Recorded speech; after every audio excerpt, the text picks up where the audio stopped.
को अगले प्रश्न पे आते हैं। अगला प्रश्न है हमारा, निम्नलिखित मंदिरों को कालानुक्रमिक क्रम में व्यवस्थित करें, ऑर्डर करें और कोड से सही उत्तर चुनें। नीचे दिया गया। अगले प्रश्न पर आते हैं। अगला प्रश्न है, निम्नलिखित मंदिरों को कालानुक्रमिक क्रम में व्यवस्थित करें। आपके 4 ऑप्शंस हैं और आपको बताना है कि इनमें से कौन सा मंदिर कब बनाया गया था। तो पहला ऑप्शन है वह बृहदीश्वर मंदिर, दूसरा है गंगईकोंडा चोलापुरम, तीसरा मंदिर है महाबलीपुरम का तटवर्ती मंदिर, चौथा ऑप्शन है सप्त शिवालय। इस प्रश्न का सही उत्तर है ऑप्शन नंबर डी। सबसे पहले सप्त शिवालय मंदिर बनाया गया था, उसके बाद महाबलीपुरम का तटवर्ती मंदिर, उसके बाद में बृहदीश्वर मंदिर और सबसे अंत में बनाया गया है गंगईकोंडा चोलापुरम। बृहदीश्वर और गंगईकोंडा चोलापुरम दोनों ही चोल साम्राज्य के द्वारा बनवाए गए थे। निम्नलिखित नीचे 2 कथन दिए गए हैं, एक को कथन ए और दूसरे को कारण दे बताया गया है। कथन ए, अभिकथन ए, भारत पर तुर्की आक्रमण सफल रहे। कारण, उत्तर भारत में कोई राजनैतिक एकता नहीं थी। नीचे दिए हुए कुटों में से सही उत्तर बताइए। ए और आर दोनों सत्य हैं और आर ए की सही व्याख्या है। ए और आर दोनों सत्य हैं लेकिन ए आर की सही व्याख्या नहीं है। ए सत्य है लेकिन आर असत्य है। ए असत्य है लेकिन आर सत्य है। तो इस प्रश्न का सही उत्तर है ए और आर दोनों सत्य हैं और आर ए की सही व्याख्या है। भारत में तुर्की आक्रमण सफल रहे थे। मोहम्मद गौरी ये भी एक तुर्की ही था और उत्तर भारत में राजनीतिक एकता नहीं थी। इसका कारण ही था कि तुर्की से आए हुए लोग, तुर्की से आए हुए आक्रमणकारियों ने भारत पर सफल तरीके से आक्रमण किए।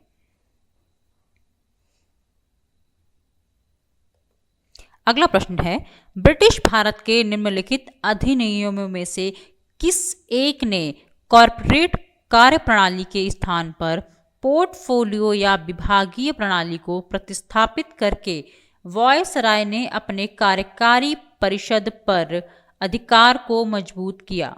ऑप्शन 1, भारतीय परिषद अधिनियम 1861, भारत सरकार अधिनियम 1858, भारतीय परिषद अधिनियम 1892, भारतीय परिषद अधिनियम 1909। इस प्रश्न का सही उत्तर है भारतीय परिषद अधिनियम 1861। अगले प्रश्न पर आते हैं। अगला प्रश्न है, निम्नलिखित पर विचार करें और इन्हें व्यवस्थित करें। आपको बताना है कि आपको इनके टाइम पीरियड के अकॉर्डिंग सेट करना है कि कौन सा संविधान संशोधन या कौन सा केस है वो किस क्रम में हुआ था। पहला ऑप्शन है गोलकनाथ केस, दूसरा ऑप्शन है केशवानंद भारती केस, तीसरा 24वां संविधान संशोधन अधिनियम, 42वां संविधान संशोधन अधिनियम। तो इस प्रश्न का सही उत्तर है ऑप्शन नंबर ए। सबसे पहले हुआ था गोलकनाथ केस, देन 24वां संविधान संशोधन अधिनियम, then Kesavananda Bharati case and then 42nd संविधान संशोधन अधिनियम। आपको मुझे कमेंट से बताना है कि ये केसेस किस ईयर में हुए थे, सो दैट हमारी क्लास केवल वन वे ना रहे कि सिर्फ मैं ही बोल रही हूँ और आप इंटरेक्ट नहीं कर पा रहे हैं इसके साथ में। तो आप लोग मुझे कमेंट बताइए ताकि मुझे भी पता चले कि आप कितने लोग इस चीज़ को कर रहे हैं और कितने लोग इस साथ पर्सनली जुड़े हुए हैं। निम्नलिखित में से कौन सा शब्द भारत के संविधान की प्रस्तावना में उल्लिखित नहीं था? संप्रभु, लोकतांत्रिक, धर्मनिरपेक्ष, संघीय। तो इसमें से जो शब्द जो आपकी प्रस्तावना में उल्लेखित नहीं है वो है संघीय। अगले प्रश्न पर आते हैं। निम्नलिखित में से कौन सा सही सुमेलित नहीं है? प्रावधान, अंशस्रोत। पहला ऑप्शन है मौलिक अधिकार, ये हमने कहाँ से लिए थे? संयुक्त राज्य अमेरिका से। दूसरा है निर्देशक सिद्धांत राज्य नीति, आयरलैंड से। केंद्र की अवशिष्ट शक्तियां, ऑस्ट्रेलिया से। या आपातकालीन शक्तियां, जर्मनी से। इस प्रश्न का सही उत्तर है केंद्र की अवशिष्ट शक्तियां, ऑस्ट्रेलिया से, जो सही सुमेलित नहीं है। अगले प्रश्न पे आते हैं। अगला प्रश्न है, भारत में शहरी क्षेत्र में बीपीएल परिवारों की पहचान के लिए निम्नलिखित में से किस समिति का गठन किया गया था? तेंदुलकर समिति, सक्सेना समिति, लकड़वाला समिति या हाशिम समिति? तो इस प्रश्न का सही उत्तर है हाशिम समिति। तो भारत में शहरी क्षेत्र में बीपीएल परिवारों की पहचान के लिए हाशिम समिति को गठित किया गया था। अगला प्रश्न है, संसद संविधान के अंतर्गत भारत की राजभाषा संबंधी प्रावधान में संशोधन कर सकती है अपने सदस्यों के साधारण बहुमत से, 2/3 बहुमत से, 3/4 बहुमत से, अपने सदस्यों के 1/3 समर्थन से। तो इस प्रश्न का सही उत्तर है अपने सदस्यों के साधारण बहुमत से।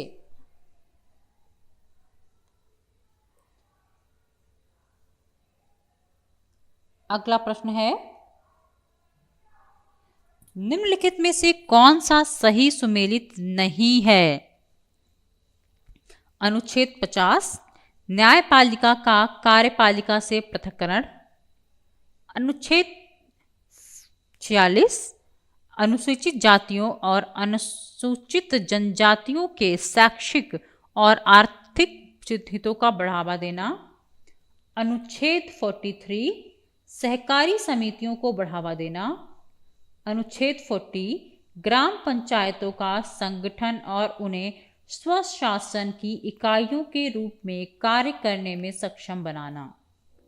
इस प्रश्न में कौन सा सही सुमेलित नहीं है यह आपको बताना था।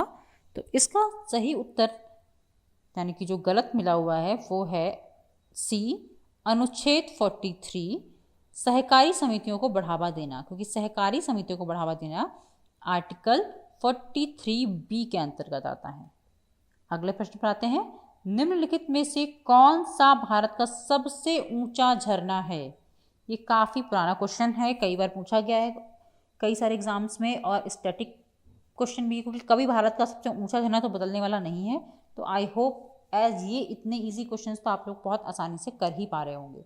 इस प्रश्न का सही उत्तर है ऑप्शन नंबर बी, कुंचिकल झरना।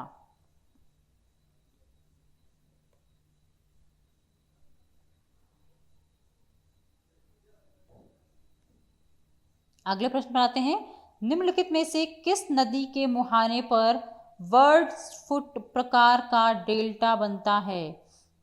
वर्ड्सफुट आपको पता है ना कि वर्डफुट किस तरीके से बना होता, किसी भी वर्ड का फुट आपने देखा होगा, तो ऐसा सेम वर्ड फुट का जो मुहाना है वो किस नदी के डेल्टा में बनता है, आपको ये बताना है।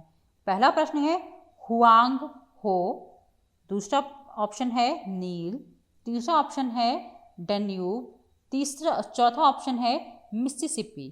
तो इस प्रश्न का सही उत्तर है मिसिसिपी। मिसिसिपी वाटरफॉल पे वर्ड फुट प्रकार का डेल्टा बनता है। अगले प्रश्न पर आते हैं, ग्लोबल वार्मिंग के परिणाम स्वरूप निम्नलिखित में से किसकी आवृत्ति और गंभीरता बढ़ रही है?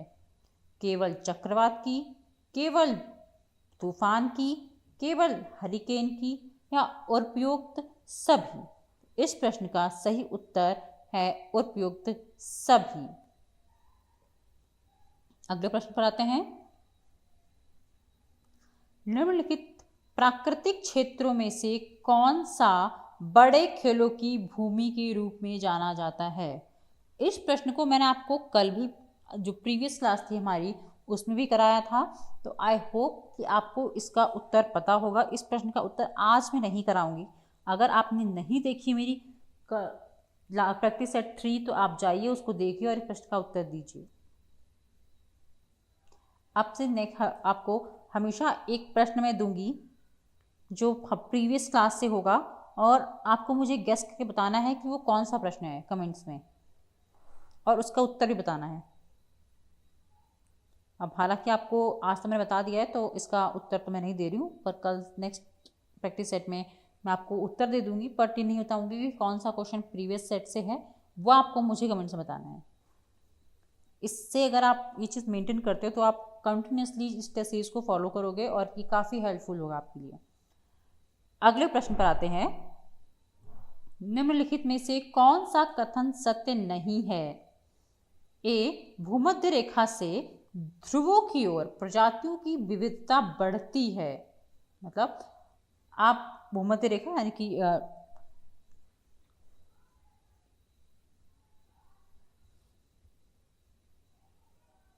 निम्नलिखित में से, अगले प्रश्न पर आते हैं। निम्नलिखित में से कौन सा कथन सत्य नहीं है? ऑप्शन ए, भूमध्य रेखा से ध्रुवों की ओर प्रजातियों की विविधता बढ़ती है। ऑप्शन बी, उष्णकटिबंधीय क्षेत्रों में समशीतोष्ण क्षेत्रों की तुलना में अधिक प्रजातियां पाई जाती हैं। सी ऑप्शन, सबसे अधिक जैव विविधता अमेजन और अन्य वनों में पाई जाती हैं। ऑप्शन डी, समशीतोष्ण ध्रुवों से समशीतोष्ण क्षेत्रों से ध्रुवों की ओर प्रजातियां की विविधता घटती है। तो इस प्रश्न का सही उत्तर है ऑप्शन नंबर ए, जो कि कर दिया हुआ है इसमें कि भूमध्य रेखा से ध्रुवों की ओर प्रजातियों की विविधता बढ़ती, बल्कि इसका उल्टा होता है, भूमध्य रेखा पर प्रजातियों की विविधता अधिक होती है। अगले प्रश्न पर आते हैं। निम्नलिखित में से कौन सा शाकनाशी का एक उदाहरण है? Sodium chlorate, potassium permanganate, bleaching powder और उपयुक्त में से कोई नहीं। इस प्रश्न का सही उत्तर है option number A, sodium chlorate. अगले प्रश्न पर आते हैं। निम्नलिखित घटनाओं को उनके प्रारंभ के कालानुक्रमिक क्रम में व्यवस्थित करें और नीचे दिए गए कुटों में से सही उत्तर चुनें। नंबर 1, वन्य जीव संरक्षण अधिनियम। ओके, ये शायद चेंज करना रह गया है, एक मिनट। आते हैं।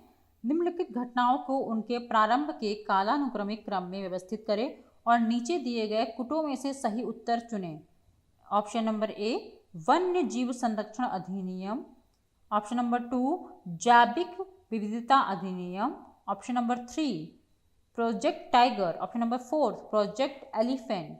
आपको बताना है कि कौन सा अधिनियम इसमें कब लागू किया गया था।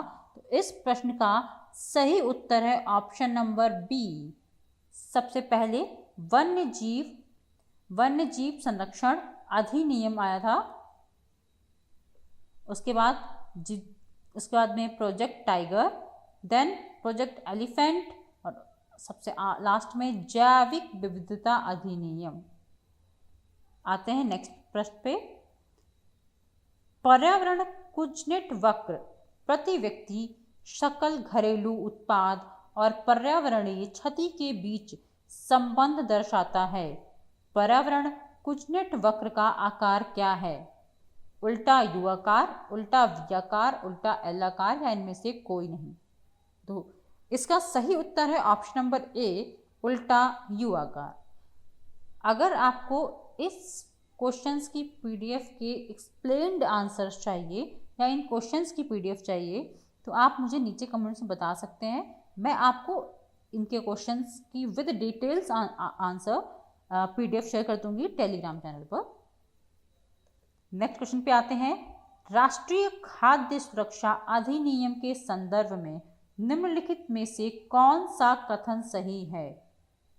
यह 75% ग्रामीण और 50% शहरी आबादी को कवर करेगा। महिलाओं और बच्चों को शोषण सहायता पर विशेष ध्यान दिया जाएगा। 18 वर्ष से अधिक आयु की सबसे बड़ी महिला परिवार की मुखिया होगी। आपको इस प्रश्न का सही उत्तर बताना है। इस प्रश्न का सही उत्तर है 1, 2, 3। इसके तीनों ही ऑप्शन सही हैं, इसलिए इसका ऑप्शन नंबर सही हुआ सी। राष्ट्रीय खाद्य सुरक्षा अधिनियम के संदर्भ में ये तीनों कथन सत्य हैं कि यह 75% ग्रामीण और 50% शहरी आबादी को कवर करेगा। महिलाओं और बच्चों को पोषण सहायता का विशेष ध्यान देंगे और 18 वर्ष से अधिक आयु की सबसे बड़ी महिला परिवार की मुखिया होगी। भारत सरकार में आर्थिक राष्ट्रवाद का उदय और विकास किसके द्वारा लिखा गया था? Option A Partha Sarathi Gupta, B.S. Gopal, B.R. Nanda, Bipin Chandra Pal. तो इसका सही उत्तर है बिपिन चंद्र पाल। अगला प्रश्न है, राष्ट्रीय सामाजिक सहायता कार्यक्रम में गरीबी रेखा से नीचे जीवन यापन करने वाले परिवारों के लिए निम्नलिखित योजनाएं शामिल नहीं हैं। क्वेश्चन क्या है? राष्ट्रीय सामाजिक सहायता कार्यक्रम में गरीबी रेखा जो भी परिवार नीचे जीवन यापन कर रहे हैं उनके लिए इसमें से कौन सी योजना नहीं है? राष्ट्रीय पारिवारिक लाभ योजना, अन्नपूर्णा, राष्ट्रीय महिला किसान सशक्तिकरण परियोजना और उपयुक्त सभी। इस प्रश्न का सही उत्तर है ऑप्शन नंबर सी, महिला किसान सशक्तिकरण परियोजना का राष्ट्रीय सामाजिक सहायता कार्यक्रम से कोई भी संबंध नहीं है। अगला प्रश्न है, हाल ही में भारतीय प्रधानमंत्री नरेंद्र मोदी द्वारा भूटान में किस जल विद्युत संयंत्र का उद्घाटन किया गया है? छुक्कू विद्युत संयंत्र, दगाछू विद्युत संयंत्र, कुरीचा विद्युत संयंत्र या मुंगदेछू विद्युत संयंत्र। इस प्रश्न का सही उत्तर है ऑप्शन नंबर डी, मुंगदेछू विद्युत संयंत्र। अगले प्रश्न पर आते हैं, मानव आहार में पॉलिश किए हुए चावल के उपयोग से निम्नलिखित रोग होते हैं? बेरीबेरी, गेंगा, रतौंधी या रंगगंधता। तो इस प्रश्न का सही उत्तर है बेरी। अगले प्रश्न पर आते हैं। अगला प्रश्न है, नीचे दो कथन दिए गए हैं, एक ए और दूसरा उसका कारण दिया गया है।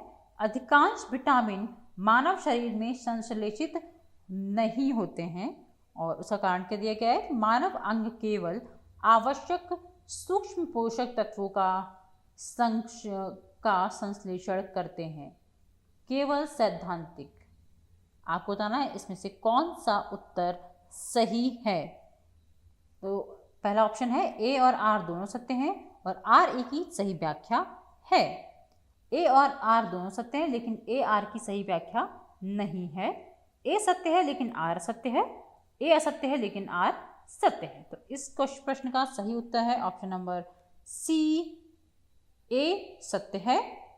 अधिकांश विटामिन मानव शरीर में संश्लेषित नहीं होते हैं लेकिन आर असत्य है। मानव केवल आवश्यक सूक्ष्म पोषक तत्वों का संश्लेषण करते हैं। यह ऑप्शन गलत है। अगला प्रश्न है, निम्नलिखित पदार्थों में से किसी का एक नमूना हवा के संपर्क में आने पर कुछ समय के बाद गायब हो जाता है, जैसे कपूर, नेफ्थलीन या सूखी बर्फ। इस घटना को कहते हैं ऊर्ध्वपातन, वाष्पीकरण, विसरण या विकिरण। इस प्रश्न का सही उत्तर है ऑप्शन नंबर ए, ऊर्ध्वपातन। इसको अंग्रेजी में बोलते हैं सब्लिमेशन। अगले प्रश्न पर आते हैं। अगला प्रश्न है, मॉन्ट्रियल प्रोटोकॉल 1987 का मुख्य उद्देश्य क्या है? जलवायु परिवर्तन को रोकना, ओजोन परत को क्षय करने वाले पदार्थों को नियंत्रित करना, ग्रीन हाउस गैसों का उत्सर्जन कम करना या मरुस्थलीकरण को रोकना। इस प्रश्न का सही उत्तर है option number B, Montreal protocol 1987 का मुख्य उद्देश्य ओजोन परत को क्षय करने वाले पदार्थों को नियंत्रित करना है। अगला प्रश्न है, इचवी बायोडायवर्सिटी टारगेट्स निम्नलिखित में से किस समझौते का भाग है? क्योटो प्रोटोकॉल, पेरिस समझौता, नागोया प्रोटोकॉल, जैव विविधता पर कन्वेंशन। इस प्रश्न का सही उत्तर है ऑप्शन नंबर डी, जैव विविधता पर कन्वेंशन।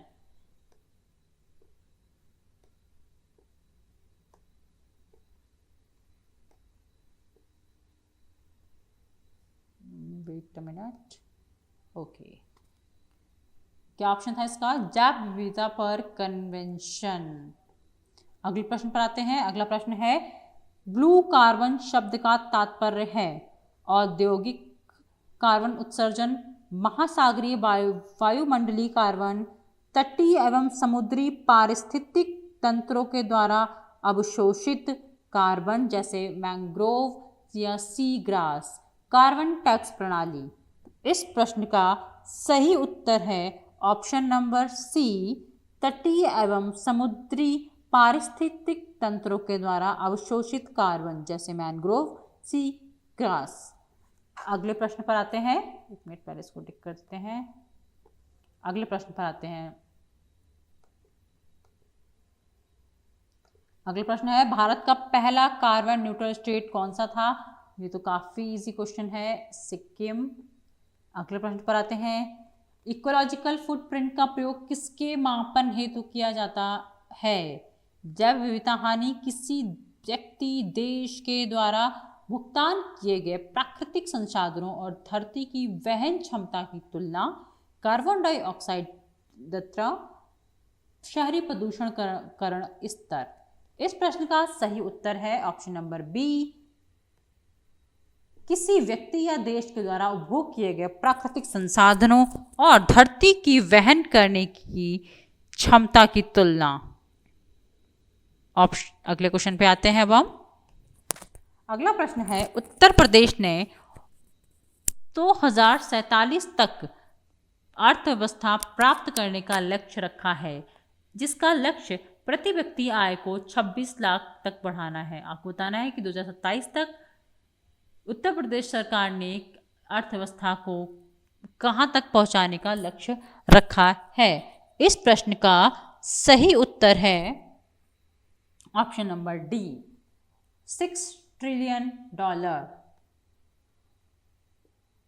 अगले प्रश्न पर आते हैं, विश्व बैंक के सहयोग से 2025 में उत्तर प्रदेश ने कृषि सुधार को डिजिटल सेवा, डिजिटल कौशल विकास। अगला प्रश्न है, विश्व के सहयोग से 2025 में उत्तर प्रदेश में कृषि सुधार को डिजिटल कौशल विकास के साथ जोड़ने वाली कौन सी पहल शुरू की गई है?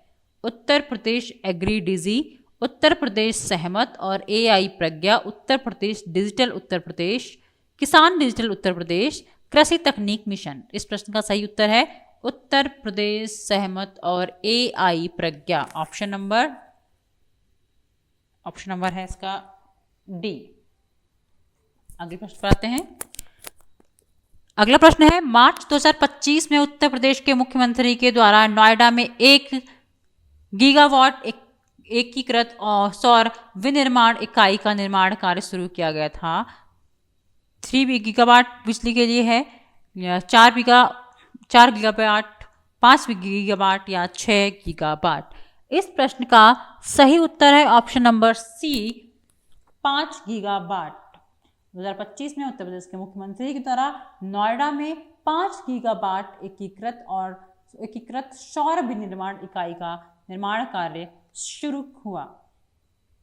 अगले प्रश्न पर आते हैं। अगला प्रश्न है, रामसर कन्वेंशन 1971 के अंतर्गत भारत का नवीनतम 2024 तक कौन सा वेटलैंड रामसर साइट घोषित किया गया है? बखीरा वेटलैंड उत्तर प्रदेश, शूर सरोवर आगरा, ताम्रपरा झील उड़ीसा, बुलर झील जम्मू कश्मीर। इस प्रश्न का सही उत्तर है बखीरा वेटलैंड। अगले प्रश्न पर आते हैं। अगला प्रश्न है, सितंबर 2019 में जल शक्ति मंत्रालय के द्वारा शुरू की गई ग्रामीण स्वच्छता रणनीति निम्नलिखित में से किस अवधि से संबंधित है? 2019 से 35, 19 से 29, 19 से 22, 19 से 24। इस प्रश्न का सही उत्तर है ऑप्शन नंबर ए, 2019 से 2035 तक जल शक्ति मंत्रालय के द्वारा शुरू की गई ग्रामीण स्वच्छता रणनीति निम्नलिखित में से इस प्रश्न का सही उत्तर है 2019 से 2035 तक। अगला प्रश्न है निम्नलिखित में से कौन सा सही समिति नहीं है? GVK राव समिति, ब्लॉक में योजना स्तर, दंतवाला समिति, ग्रामीण ऋण संस्थानम कमेटी, पंचायती राज वित्त, अशोक मेहता कमेटी, पंचायती राज संस्थानों के लिए। सही उत्तर है ऑप्शन नंबर सी, संस्थानम समिति पंचायती राज वित्त के लिए नहीं बनाई गई थी। आप मुझे कमेंट में बताइए कि संस्थानम कमेटी पंचायती वित्त के लिए कब बनाई गई थी? ये क्वेश्चन बहुत बार पूछा गया है। और अगला प्रश्न है, आगे देखते हैं। अगला प्रश्न है निम्नलिखित में विचार कीजिए कि भारत के संविधान में संशोधन के द्वारा शुरू किया जा सकता है। लोकसभा, राज्यसभा, राज्य विधानमंडल, भारत के राष्ट्रपति की। भारत के संविधान में संशोधन किसके द्वारा लागू किया जा सकता है? लोकसभा, राज्यसभा, विधानमंडल, राज्य विधानमंडल, अगले प्रश्न पे आते हैं। अगला प्रश्न है निम्नलिखित कथनों पर विचार कीजिए। भारत के संविधान में संशोधन के द्वारा किसके द्वारा शुरू किया जा सकता है? भारत में संविधान संशोधन लोकसभा के द्वारा, राज्यसभा के द्वारा, राज्य विधानमंडल के द्वारा, भारत के राष्ट्रपति के द्वारा। इस प्रश्न का सही उत्तर है ऑप्शन नंबर बी, 1 और 2। केवल राज्यसभा और लोकसभा ही भारत में संविधान के संशोधन की शुरुआत कर सकते हैं। अगला प्रश्न है निम्नलिखित में से कौन से श्रम संबंधी अधिनियमों को मजदूरी संहिता 2019 में समाहित किया गया है? न्यूनतम मजदूरी अधिनियम, बोनस भुगतान अधिनियम, ठेका श्रमिक अधिनियम, समान पारिश्रमिक अधिनियम। इस प्रश्न का सही उत्तर है ऑप्शन नंबर सी, पहला, दूसरा और चौथा। मजदूरी संहिता 2019 में इन 3 अधिनियमों को ही समाहित किया गया है। अगले प्रश्न पर आते हैं। अगला प्रश्न है कौशाम्बी जिले के संदर्भ में कौन सा कथन सही नहीं है? यह प्राचीन वत्स महाजनपद की राजधानी था। यहाँ अशोक के शिलालेख प्राप्त हुए हैं। यहाँ बौद्ध भिक्षुणी संघ का गठन हुआ था। यह प्राचीन मगध राज्य की राजधानी थी। ऑप्शन नंबर 42 का सही उत्तर है ऑप्शन नंबर डी, यह प्राचीन मगध साम्राज्य की राजधानी था। अगले प्रश्न पे आते हैं। अगला प्रश्न है हमारे पास अतरंगी योजना। इसका तो नाम भी अतरंगी है। अतरंगी योजना उत्तर प्रदेश सरकार ने किस क्षेत्र से संबंधित प्रारंभ की है? महिला उद्यमिता, हस्तशिल्प प्रोत्साहन, कुपोषण उन्मूलन, खेल विकास। इस प्रश्न का सही उत्तर है ऑप्शन नंबर बी, हस्तशिल्प प्रोत्साहन। अगले प्रश्न पे आते हैं। उत्तर प्रदेश का कौन सा राष्ट्रीय उद्यान गंगा की सहायक नदी के किनारे स्थित है? दुधवा राष्ट्रीय उद्यान, पीलीभीत टाइगर रिजर्व, कतरनिया घाट वन्यजीव अभ्यारण्य, चंद्रभागा वन्यजीव अभ्यारण्य। उत्तर प्रदेश का कौन सा जिला उद्यान गंगा की सहायक नदी के किनारे स्थित है? और वो है कतरनिया घाट वन्य जीव अभ्यारण्य। अगला प्रश्न है उत्तर प्रदेश की किस राज्य की योजना को यूनेस्को एशिया पैसिफिक अवार्ड 2023 मिला? काशी विश्वनाथ धाम प्रोजेक्ट्स, अयोध्या राम जन्मभूमि कॉरिडोर, अमृत सरोवर मिशन, मुगल सराय स्टेशन पुनः निर्माण। तो उत्तर प्रदेश की किस राज्य की योजना को यूनेस्को एशिया पैसिफिक अवार्ड 2023 मिला? तो इस प्रश्न का सही उत्तर है option number A, Kashi Vishwanath Dham project. अगले प्रश्न पर आते हैं। अगला प्रश्न है 2019 का अर्थशास्त्र का नोबेल पुरस्कार दूसरी बार दिया गया है। वह पहली महिला है जिन्हें यह पुरस्कार पहले दिया गया था। एस्थर डुटो, डर्टी थेरेसा कोरी,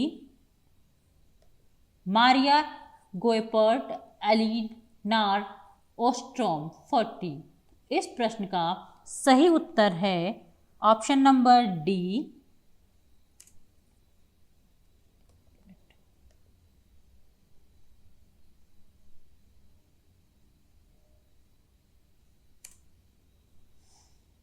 इस प्रश्न का सही उत्तर है ऑप्शन नंबर डी, एलिनार ओस्ट्रोम 40। अगले प्रश्न पे आते हैं। अगला प्रश्न है हमारे पास, धरसाना सॉल्ट वर्क में सत्याग्रह के बारे में रिपोर्ट करने वाले विदेशी पत्रकार का नाम था Francis Lewis, Webb Miller, Mark Tully, Philip Spratt. 47वें क्वेश्चन का सही आंसर है फिलिप स्प्रैट। अगले प्रश्न पे आते हैं। निम्नलिखित विदेशी यात्रियों को भारत आगमन के कालानुक्रमिक क्रम में व्यवस्थित करें। William Hawkins, Ralph Fitch, sir Thomas Roe, Nicholas Downton. आपको बताना है इसमें से कौन सा विदेशी यात्री भारत में आगमन किया था। इस प्रश्न का सही उत्तर है ऑप्शन नंबर सी, पहला, तीसरा, दूसरा, चौथा। सबसे पहले विलियम हॉकिंस आए थे, देन सर थॉमस रो, उसके बाद में रॉल्फ फिच और option number D and last is Nicholas Downton. अगले प्रश्न पे आते हैं। निम्नलिखित में से किस व्यक्ति ने मौलिक अधिकारों के लिए कहा था या हमारे लोगों के प्रति एक प्रतिज्ञा और सभ्य विश्व के साथ समझौता है। Option number 1 Pandit Jawaharlal Nehru, doctor Bhimrao Ambedkar, doctor Rajendra Prasad, doctor A.S. Radhakrishnan. इस प्रश्न का सही उत्तर है option number B, doctor Bhimrao Ambedkar. अगला प्रश्न का है उत्तर बताती हूँ। राजा रणजीत सिंह ने किस स्थान पर अदालत आला की स्थापना की थी। इस प्रश्न का सही उत्तर क्या होगा? अमृतसर, लाहौर, फिरोजपुर या मुल्तान। इस प्रश्न का सही उत्तर है फिरोजपुर। तो अदालत आला कहाँ पर थी? फिरोजपुर में। अगले प्रश्न पे आते हैं। निम्नलिखित घटनाओं पर विचार कीजिए और उन्हें कालानुक्रमिक क्रम में व्यवस्थित करिए। शारदा अधिनियम, नेहरू रिपोर्ट, साइमन कमीशन का गठन, दांडी मार्च। ये एक क्वेश्चन बहुत बार पूछा गया है, मतलब सिमिलरली थोड़ा सा चेंज करके, लेकिन आप पैटर्न नोट करो कि अब काफ़ी सारे अधिनियम आपको एक साथ दिए हुए हैं और आपको बताना है, उनको अरेंज करना है कि कब कौन सा आया था। आप जब भी क्वेश्चंस को पढ़ रहे हो तो आप इस पैटर्न में ही पढ़ना शुरू करिए, जिससे कि आप इन क्वेश्चंस की ईजिली आंसर्स दे पाएँ। 51 क्वेश्चन है, इसका आंसर आपको मैं नहीं दूंगी, इसका आंसर आप लोग मुझे नेक्स्ट क्लास में बताएंगे। आप मतलब इस क्लास में आप मुझे कमेंट बता दीजिए, अगली क्लास में आपको उसका आंसर बताऊंगी। तो thank you so much for watching this practice set series, and if you like it then please subscribe, share and comment. Bye bye friends.